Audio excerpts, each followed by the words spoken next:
ব্যক্তিগত, এটা 1 নম্বর রোড, সবচেয়ে মানুষের রাস্তা, প্রয়োজনীয় রাস্তা।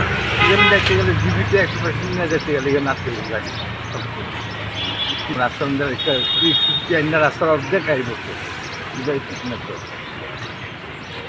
হ্যাঁ, মানুষের তো সাংঘাতিক অসুবিধা, চলাফেরা করতে পারি না। আমরা তো যারা একটু আমরা যদি এখানে গাড়ির জন্য পিঠের উপর জাম যেতে একটু রোডিং করে রাস্তাটা একটু মাটি পড়ে যায়, কেউ একটা সুবিধা শূন্য সময় তো দেখা যায় কী হয়, তুলে নিয়ে যায়, গাড়ি পর্যন্ত তুলে নিয়ে যায়।